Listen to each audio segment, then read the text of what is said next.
morning, and thank you for coming to Spirit Stone today. Obviously, this is my first shot at doing the talk, and I mentioned this last week, but this all kind of started off as a joke. Reverend Rachel and I were setting up the schedule for spring semester, which is how we book things with UAA, and we're going through the dates, and when we got to February, she said, "Oh, that's the month that I'm going to New York City, or the week." And I said, "Oh, well, what do we want to do?" And we could not have service, or we could have a guest speaker. And I said, "Well, I could do it." And she said, "Great." And then I went,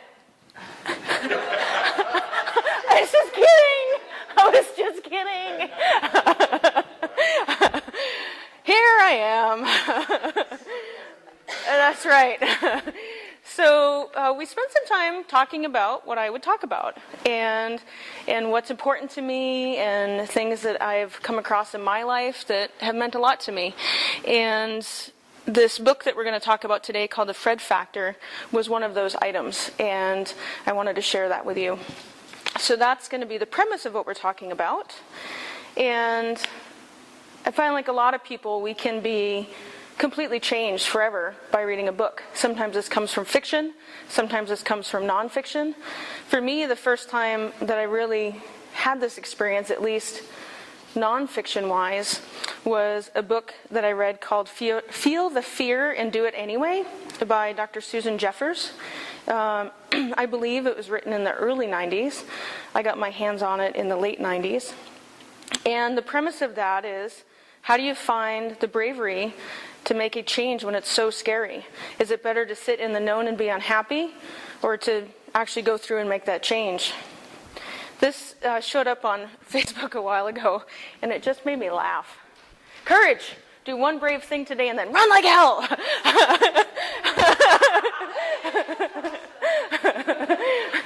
And that's sometimes what you have to do.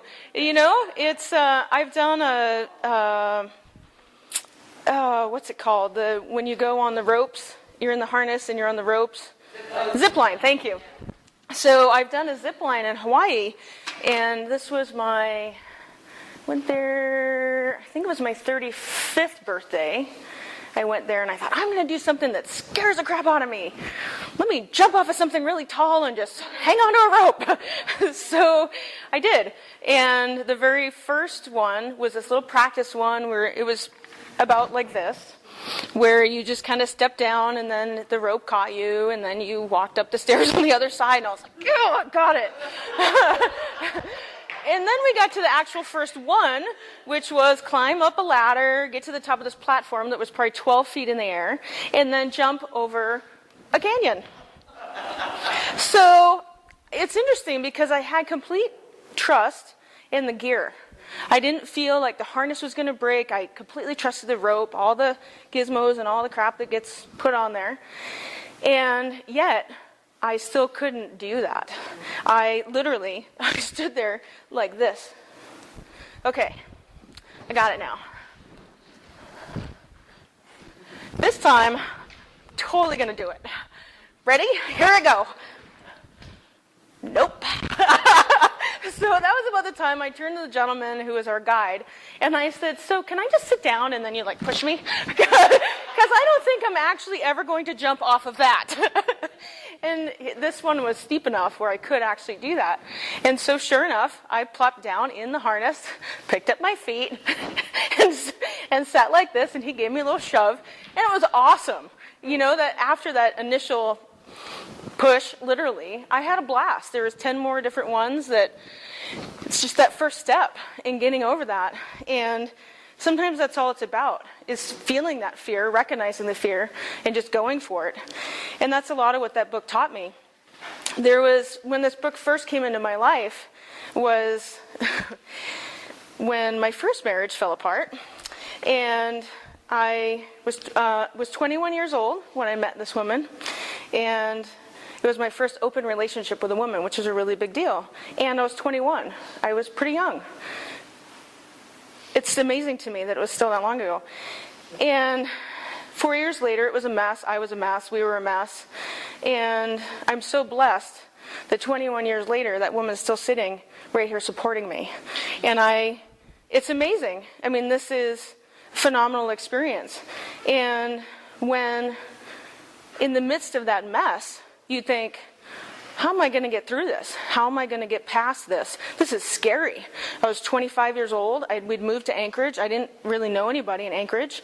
I didn't know where I was going. I didn't know who I was. I was still so young. And I ran across this book, Feel the Fear and Do It Anyway. I can do it. I've already done what I've done, so let's just keep going and keep doing it. It was phenomenal. So that was, for me, the first time I actively acknowledged reading a book that really affected who I am and what I wanted to be and how I wanted to live. About a year ago, my now good friend Lindsay, she was my supervisor at UAA. I don't know how it is that I end up becoming friends with a lot of my supervisors, but it is, and she's a wonderful person. She's an assistant registrar at UAA. She went to a registrar's conference in the States, and there was a gentleman there presenting about the Fred factor. So she listened to it, was impacted by it, came back to UAA, put together a presentation, and gave it to us in our, like, a staff meeting. And it was phenomenal. And that was the first time I heard about it. And now here I am sharing it with you. And this is how those things happen. And I went out and bought the book after she talked about it and read through it and thought, wow, this is really impressive. And for a year-ish, I've been thinking about it, thinking about the concepts of it, and thinking about how I want to lead my life based off these things that I learned in this book. So that's what we're going to go through today. The only thing I worry about when I lie in bed at night is, did I waste any of the day I just finished? So it's a quote by Fred. Who's Fred? We keep talking about Fred, the Fred factor. Fred is this gentleman right here, Fred Shea on the right. He was a United States postal carrier, and he was going on his route one day, and a new person moved into his route, and Mark Sanborn, who's the gentleman on the left, is that gentleman who bought a house, moved in, and Fred comes up and says, hey, I'm your postal carrier. Who are you? What do you do? Just starting a conversation with him. And Mark was like, you're my postman. Why do you need to know all this? And they struck up this conversation. Fred found out that Mark, based on his career, which is motivational speaking for businesses, is gone like 200 days a year. So they got in this conversation about the safety of his house, and, well, we could hold your mail, or we could do this or that, or I could put it between the doors so nobody can see that it's in there if the little box gets full, and they were working out this plan. And Mark was just amazed. Why does this guy care so much about my mail? So they began a friendship, and the initial book, which is the one I have here, The Fred Factor, is has become a very popular, especially in business culture. In fact, it's even in the business section at bookstores, in the business culture. There's since been a new book. What I didn't realize this till I started researching for the talk. Fred 2.0. He's gotten an update. New ideas on how to keep delivering extraordinary results. I'm really interested in this. I haven't gotten it yet. But this is what we're going to go through today, is what Mark found through Fred. And then Mark, being in his career, was like, wow, I could write a book, make a lot of money off of this. Let's do it. So let's see. Mark came up with the idea that there's 4 principles of the Fred factor. Everyone makes a difference. We talk about this a lot here. Reverend Rachel has a whole talk on it about the missing piece. And if there's a puzzle and you get all done and there's one piece missing, it's a big deal because you can't finish your puzzle. If you're that piece and you don't show up, then it's not a whole picture. It's a concept that probably hits almost every single week here. Everybody can make a difference. But you have to choose to make a difference. So only you can choose to live your life in an extraordinary way, regardless of the circumstances. Somebody else can't make you be happy. Somebody else can't make you enjoy your life. You have to choose that. And nobody can prevent you from choosing it. You can wake up and say, I'm going to do this. Okay, you're kind of a Debbie Downer, but Oh well, that's fine. You can be crabby and do your own thing, but I'm going to choose to live my life exceptionally. Fred the postman saw this opportunity to make the lives of his customers more enjoyable. Something that we wouldn't normally think of. I can guarantee the next time you guys get your mail, you're going to think about Fred the postman. Martin Luther King Jr. was quoted as saying, "If a man is called to be a street sweeper, he should sweep the streets even as Michelangelo painted, or Beethoven composed music, or Shakespeare wrote poetry. He should sweep streets so well that all the hosts of heaven and earth will pause to say, 'Here lived a great street sweeper who did his job well.'" We can choose to do that. We can choose to put that passion in everything that we do. This book is, as I mentioned, is very business driven, but that's all right. We can apply so many of those things to our lives. So every time I say the word job, you can certainly put in a different word, life or driving, or it's like Reverend Rachel's song about you're praying when you're dancing and you're praying when you're cleaning and all of that. You can put that effort into everything that you do. There's no insignificant or ordinary jobs when they are performed by significant and extraordinary people. This is a great example.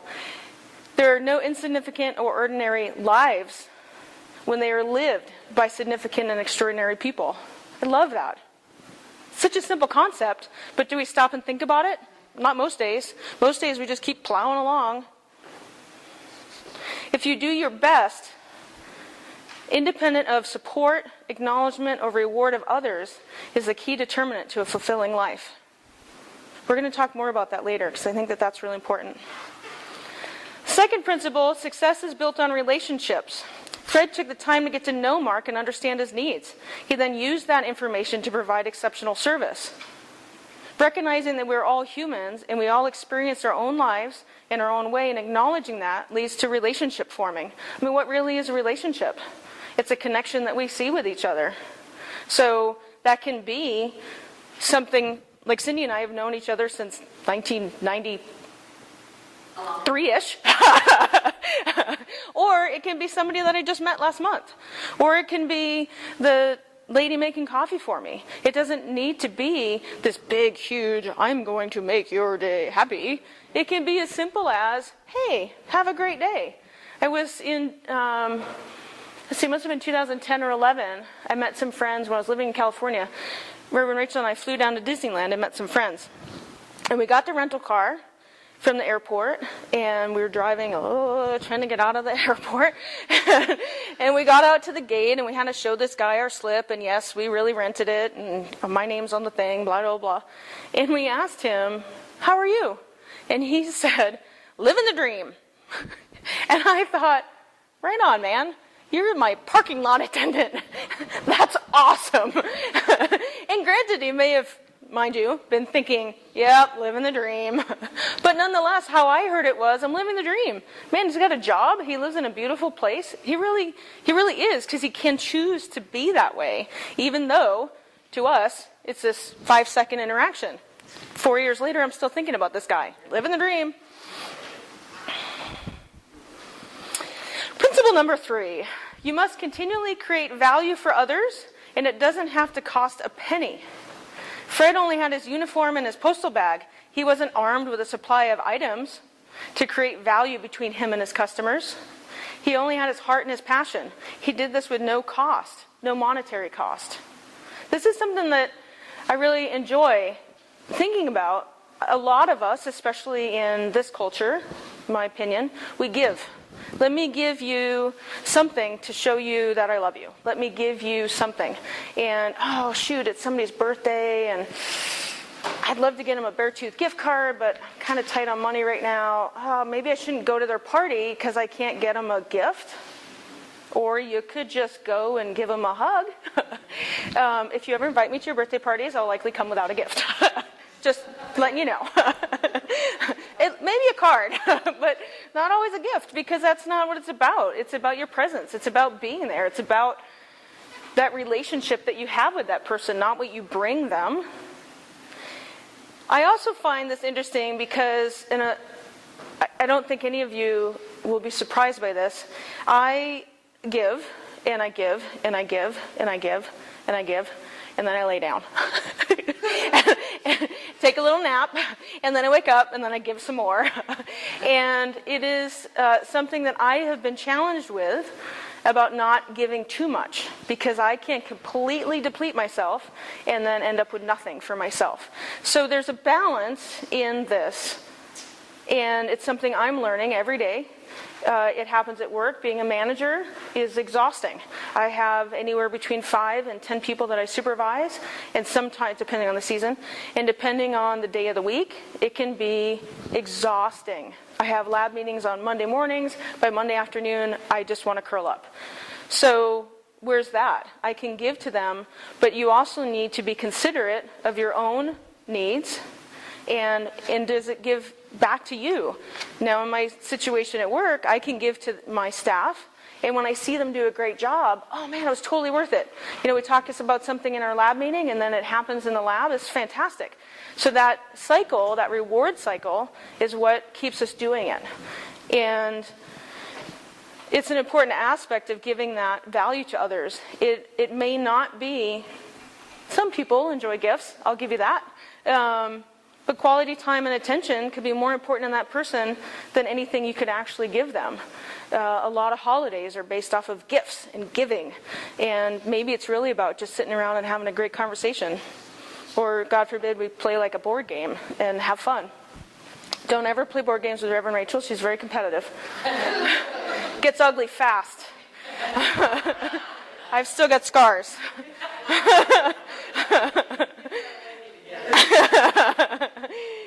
Principle number 4, you can reinvent yourself regularly. I love this one. If Fred could bring such originality to putting mail in a box, how much more could you and I do to bring originality to what we do? How can we reinvent ourselves? You can make your life anything you choose it to be. I grew up just outside of Boston, probably about 30 miles outside of Boston, in what I considered at the time a small town. Now that I've lived in Alaska 20-something years, I know that small towns are like 10 people. But at the time, it was a suburb of a suburb, rural farming community of about 10 or 12,000 people. And my brother, who's 2 years older than I am, still is, very handsome, kind, generous. He has such a great spirit. He was incredibly athletically talented. He was on baseball teams and we pick you to play in the summer kind of teams. And he was even prom king. My mom worked as a cook at a local diner. So one of those places that you don't see too much anymore, but maybe something like the City Diner, where you can sit at the bench and still see what's going on. And she was super friendly. She knew everybody in town. She knew what they wanted. She would, so it's like Cheers. Norm would walk in, and she'd make the eggs for him. And so everybody knew my mom. My dad was born and raised in that town. He had played football. In fact, he even played football with my physical education teacher. So pretty small community. He also was a small engine mechanic. So people would literally, and his business was in our basement, so they would come to our house and come into our basement, and he also did a couple other things, but he had his business right there in the house. So my point is, most people knew who the Hoyts were. And I grew up feeling kind of awkward, not knowing really where I fit in. Everybody knew who I was, but I didn't really know who I was. I wanted to be friends with everybody. I didn't really understand this clique or this clique or this clique, and why don't those people talk to those people? Or those people. I didn't understand it. I still don't, to be honest with you. But this is just the way it is. People are going to group up in sports and theater or whatever. And I never really fit perfectly into any of those things. I had friends in all of those, but never really felt my niche, as they say in the science world. So at 18, I was ready to go to college. And I had learned about UAF in Fairbanks. And I got on a plane and said, bye-bye, Massachusetts. I'm going as far away as I possibly can go. And in fact, the joke was, that I literally picked UAF because it was the farthest school away from East Bridgewater, Massachusetts that was still in the United States. I won't say if that's actually how I picked it because it's my own little secret, but nonetheless, I flew 5,000 miles away to, it's like the little birdie, go. And I knew that I needed to go. This was a self-induced go. So I got to Fairbanks, and then I didn't know who I was. I'm not Wayne's little sister. I'm not the lady I'm not the cook's daughter who cleans the grill after school. I'm not my dad's daughter. Who am I? I don't know. I completely reinvented myself. I could be whoever I wanted to be. This was the first time, obviously an extreme example of this, where I learned that you can change who you are. It doesn't have to be a big, huge, drastic thing, but I got to choose who I wanted to be, who I wanted to represent myself as, and where I wanted to fit. And it was a phenomenal experience. I don't think that we need to fly 5,000 miles away and move to do that. I think that we can do that every day. I think that we can choose to wake up and go with whatever we're feeling with that day. It doesn't need to be a drastic thing. It's more of a way to see how you can change what you're already in, to enjoy what you're already in, versus completely blasting everything away and starting over. Although that's typically what I do. I'm going to live in Alaska. I'm going to live in Maine. I'm going to live in Alaska. I'm going to live in California. I'm going to live in Alaska. Here I am. The other small piece of this that I think is important is that on the concept that we can do this every day, is that today we're not quite the same person we were when we woke up yesterday morning. We had experiences yesterday. They may have been sitting on your rear on the couch watching TV, but that adds to who you are. So today, I'm a new me. And who do I want that new me to be?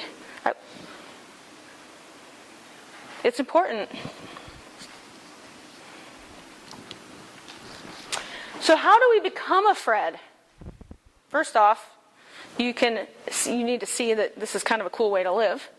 But you make that choice. It all starts with us. You can choose to be a Fred and start living our lives with more purpose and enjoyment right now. We're just like, oh crap, I've already been awake for 2 hours. Today's a wash. I guess I need to start tomorrow. It's funny, that's often what I say about my food. Well, I already ate a piece of cake today. I'll start not eating cake tomorrow. But we can do that right now. We just have to make that choice. If we want a world with more Freds, then be a Fred. You can't, it's not right to sit there and go, you ought to live your life with more happiness. Look in the mirror first. You could, I suppose.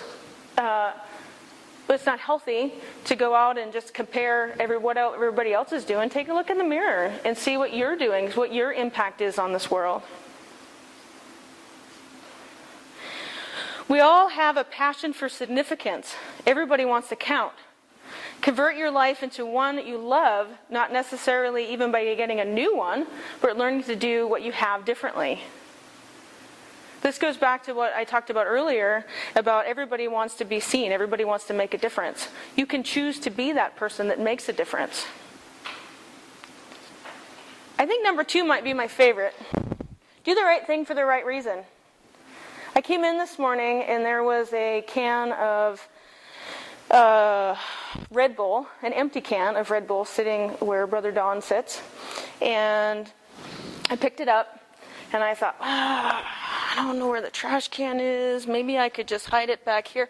Or I could go walk out in the hallway and put it in the garbage. These are so simple. Such simple concepts. I could have done that, but what was the right thing to do? Well, the right thing would have been not to leave it there in the first place. But, it took just a couple seconds out of my day to actually put it in the garbage. Often life demonstrates that your motive for doing something is to receive thanks or praise. You're going to be disappointed if you're waiting for somebody else to notice. I put that can in the garbage. Nobody was watching me. I chose to do that. I wasn't waiting for somebody to go, yay, you put the can in the garbage. It was for me. I wanted to put it in the garbage because I know that was the right thing to do. So knowing that doing the right thing is really its own reward. You'll be fulfilled whether or not you get recognition from others. And when you get it, that's awesome. We probably all experience this. I keep going back to work environments, but you do a good job because you want to do a good job. And if somebody notices that, that's cool. But at the end of the day, you just need to do a good job so you can go to bed and know you did a good job. That's really what it's about. Possibilities are endless. This is a paraphrased quote from the book, because I wouldn't use words this big normally. Mediocrity. See, I would never use that word on my own. I'm not even really sure what it means. No, I do. I'm just kidding. So, mediocrity, foolishness, and lack of commitment we can encounter on a daily basis are poor substitutes for excellence, wisdom, and dedication. We can choose to have excellence in our lives. We don't need to go through life without seeing the amazing things. So, last night I was getting everything ready and preparing my talk and contacting Cindy to ask her if she could do her thing and going through all that.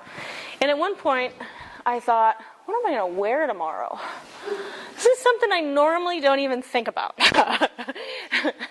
And I was talking with my friend last night, and she said, t-shirt and jeans, because that's basically what you wear. Like, why would I want to wear a polo or a sweater when this is me? Sneakers I wear every day. And that's what Spirit Stone's about, is just being who you are. And so, sure enough, I opened up my closet of t-shirts. Like some women who collect shoes, I have this many t-shirts on hangers. 2 polos, 1 sweater, 15 hoodies, no dresses.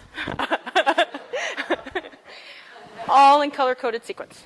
So, it's true. Long sleeves go over here, short sleeves go over here. So, I was going through that, and I thought, well, I don't know, maybe I should wear this t-shirt or this t-shirt. These are things I really don't ever think about. And I ran across the one I'm wearing. This happens to be a Melissa Etheridge tour t-shirt. It's based off of a song that she has. And I'm sure you can all read it probably better than I can upside down. But, if not now, when? Become the change. These little symbols are actually her, that's her, an earth, and a peace symbol. I love this t-shirt. Every time I wear it, somebody comments on it. Because that's what it's about. It's not about, you really ought to do something differently. You ought to really do something differently. It comes down to your choice to make your life what you want it, not to try and get somebody else's life what you think it ought to be.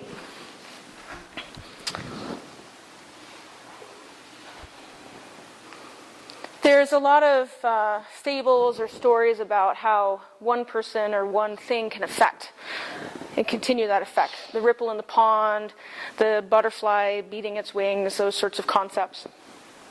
And when I got thinking about that,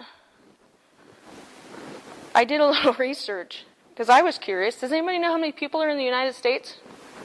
Guess? 300 million. Ooh, really close. 318.9 million people in the United States alone. Guess, anybody want to take a stab at how many people are on the earth? Oh, really close. I wouldn't even have been able to take a stab at these. 7.125 billion people on this planet. I can't even, it's a concept I can't even grasp. Although I have been in Beijing and then tried to take the subway on a Friday at 5:30, and I'm pretty sure that at least 1 billion of those people were in the subway with me. I've never seen, I was just telling this story at work the other day. I was waiting to get on the subway. The train came, the doors opened, and it was packed.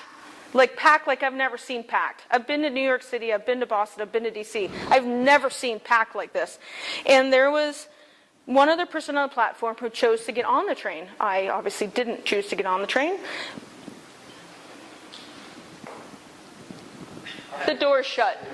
I couldn't believe it. I was just like, Dude, I'd rather walk like 10 miles than to get on that train with all those people. It's incredible. 7.125 billion people on the planet. Oh, this was a good one too. How many species of beings are there on Earth? Thanks for coming, Cindy. Drive careful. 8.74 million species on Earth.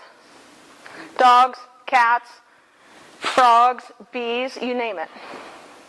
That's a lot of stuff on one little teeny tiny little planet going round and round and round in the universe. It's pretty darn easy to feel small. It's easy to feel insignificant. No wonder why. It's phenomenal. It even blew my mind. I had no idea. So let's flip that around. On the idea that this is such a huge place and that we don't have any impact, that who we are doesn't have any impact. Let's change that. Say we're driving down Northern Lights, red light, red light, red light, red light, red light, red light. And you get to a point where you're like, oh my God, if I could just go faster, then I could catch all the green lights. But there's somebody at a gas station waiting to pull out. Pause, let them go. So what if this person was a parent on their way to their child's game? They were running out of gas. Oh my God, we're going to be late. I need to get there. Kids already there playing. So you let them out into traffic. They go on their merry way, get to the game just in time to see their child get the winning point. What an amazing moment. And at that moment, the child turns. Where's mom? Whoa, mom's right there. Look at how proud she is of me. So then that person grows up and has kids and shares this story about, I'm giving myself goosebumps, and it's a makeup story.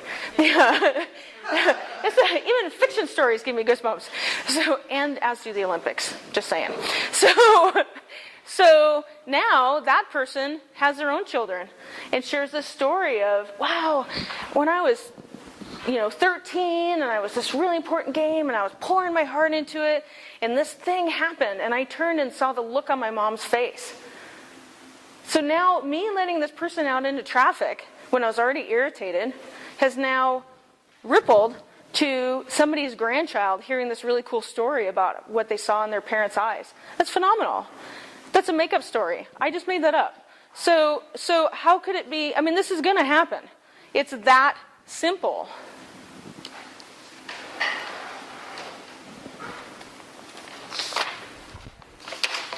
Yeah. I found this great quote. It was actually in the book, and then I went and dug it up. All men matter. You matter. I matter. It's the hardest thing in theology to believe. I love this. This is actually a gentleman who does a lot of Catholic-based speaking and writing. I hadn't heard of him before this. But this is so true. So in this spiritual context, I mean, I certainly can hit on all the science aspect of things and how many people are there in the world, and we feel small. But on a spiritual aspect, it doesn't take much to think about the universe and think about the power that's out there and the force that runs through all of us and think, whoa, I'm pretty insignificant. Nope, you're not. We all matter. We all have an impact. So why do I find what we learned about Fred and his philosophy so important? The reasons I think we can so easily forget those concepts. They're so simple. 4 principles, that's it. Let's see if we can keep them in our minds. But we forget. We get going on our daily activities and we just very easily forget to appreciate the simple things. We can lose the experience of finding joy in those amazing things. Pets, animals, let's say, and children have an amazing ability to see past all the things we get stuck on. This is much like imagination. So adults, unless their imagination is trained, forget how to make up stories. As a scientist, we need to learn how to make experiments, and that's something you have to train yourself to do. And we get so ingrained in those things, we forget about the creativity aspect of it. And animals and children, and I also would say elderly people as well, can find that joy because they're not bogged down in all the BS of I told the Reverend Rachel I tried really hard not to swear while I was up here. I didn't technically. So, I mean, look at this. This was this orangutan, baby orangutan. It's in, I believe it was in Germany. And look at that. That picture made my day yesterday. So happy. And it's getting a diaper. Yay! I love that. This little baby. It's just pure happiness. Who knows what's going on? You know, maybe it's somebody making a funny face, or maybe it's their dog doing something stupid. I love those videos on YouTube where the little kids are giggling and they just get giggling and giggling, and then you start giggling and then they start giggling. I love them. It's just so beautiful. Dogs and their tennis balls.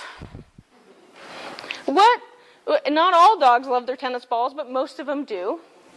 Some of them like to put 3 tennis balls in their mouths. I had a old lab Roddy mix who, although never quite managed to get 2 tennis balls in her mouth, did manage to get both of my slippers in her mouth. She figured out how to flip one to get the other one to carry both my slippers at the same time.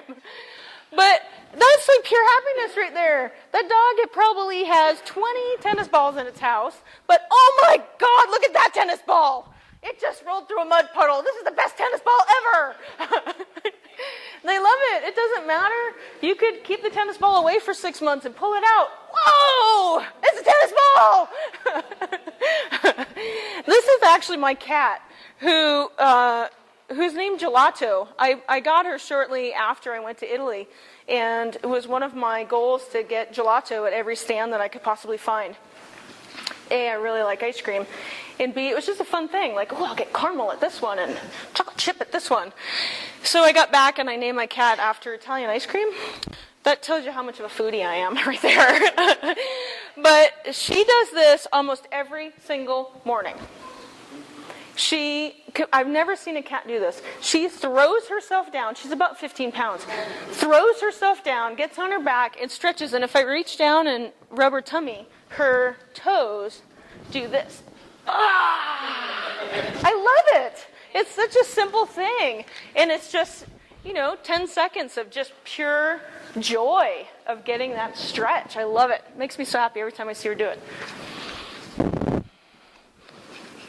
See, I was worried my talk was going to be too short, and now I'm yapping too long. Sorry. Almost done. So these cows were in a facility all winter long. This is the first opportunity they've gotten to be out at pasture. I had no idea cows could make me so happy. That is just pure happiness. My favorite one's coming up. On the right-hand side of the screen, that one's like, I'm serious. Oh, I'm going to have fun. I love it.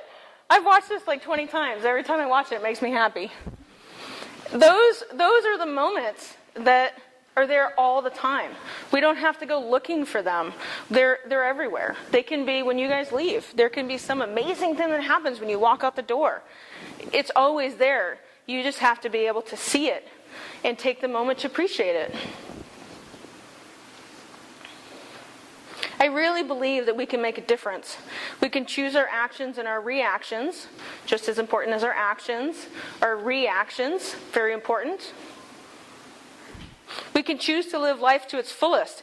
We can choose to make a difference in others' lives. We can reinvent ourselves every day. We normally go, or Reverend Rachel normally goes into prayer at this time. And I want to do something a little differently. I don't freeform as well as she does. And there was something that really struck me when I was setting up this talk. I mentioned earlier, this is Melissa Etheridge's t-shirt. She's one of my favorite writers, singer-songwriters. And she has this song called Change the World.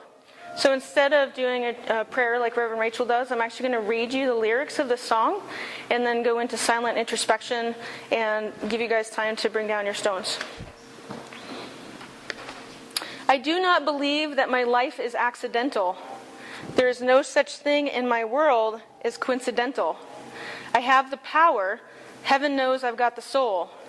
With a rein on my intentions, I have all the control. I will change the world for you. I will change the world for you. It's non-denominational. The spirit in your smile. The key of love is unconditional, so make it last a while. I have the power. Heaven knows I've got the soul. I am control. I will change the world. We are just a story that comes true as it's told. Love in all its glory around us as it unfolds. I choose to believe in you. Hold me in your arms. Take me in as the planet spins. Let me in your heart. I will change the world for you. I will change the world. You and I can change the world. We can change the world. You and I will change the world.